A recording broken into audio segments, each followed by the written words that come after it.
পাবনার একটি প্রত্যন্ত গ্রামে এক ভয়ানক ভূতের গল্প প্রচলিত আছে। এই গল্পটি এতটাই রক্তহীন করে দেওয়ার মতো যে আজও স্থানীয়রা রাতের বেলায় সেই জায়গায় যেতে ভয় পায়। গল্পটি অনেক পুরনো, কিন্তু আজও এর সত্যতা নিয়ে মানুষের মনে আতঙ্ক রয়েছে। গ্রামের বাইরে একটি পুরনো বাড়ি ছিল, যেটি বহু বছর ধরে পরিত্যক্ত অবস্থায় পড়েছিল। স্থানীয়রা বিশ্বাস করত যে এই বাড়িতে একটি ভূতের আবাস কথিত আছে। বহু বছর আগে সেই বাড়িতে এক যুবক তার স্ত্রীকে হত্যা করেছিল। স্ত্রীর আত্মা সেই বাড়িতে আটকা পড়ে যায় এবং তারপর থেকে সে সেখানে ভূত হয়ে ঘুরে বেড়ায়। একদিন এক সাহসী যুবক, নাম তার রফিক, সে এই গল্প শুনে হেসে উড়িয়ে দিয়েছিল।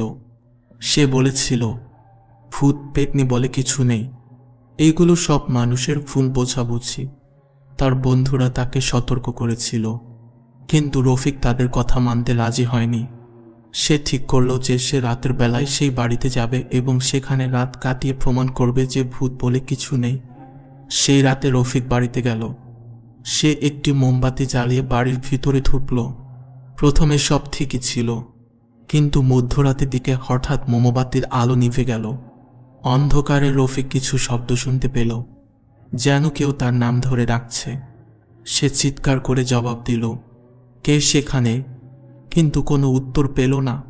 হঠাৎ সে অনুভব করল যে কেউ তার পিছনে দাঁড়িয়ে আছে।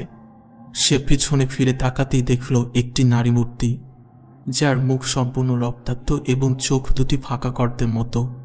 নারীটি তার দিকে এগিয়ে আসতে লাগলো, আর রফিকের সমস্ত শরীর অবশ হয়ে গেল। সে চিৎকার করতে চাইল, কিন্তু তার গলা দিয়ে কোনো আওয়াজ বের হচ্ছিল না। পরের দিন সকালে গ্রামবাসীরা রফিকের লাশ সেই বাড়ির সামনে পড়ে থাকতে দেখল।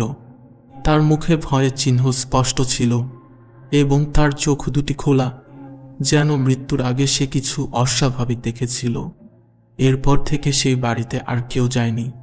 স্থানীয়রা বলে যে রাতের বেলায় এখনও সেই নারী ভূতের কান্না শোনা যায় এবং কেউ যদি সেই বাড়ির কাছে যায় তবে সে আর ফিরে আসে না। এই গল্পটি পাবনার গ্রামে আজও ভয়ের সাথে বলা হয় এবং রাতের বেলায় কেউ সেই দিকে যেতে সাহস করে না।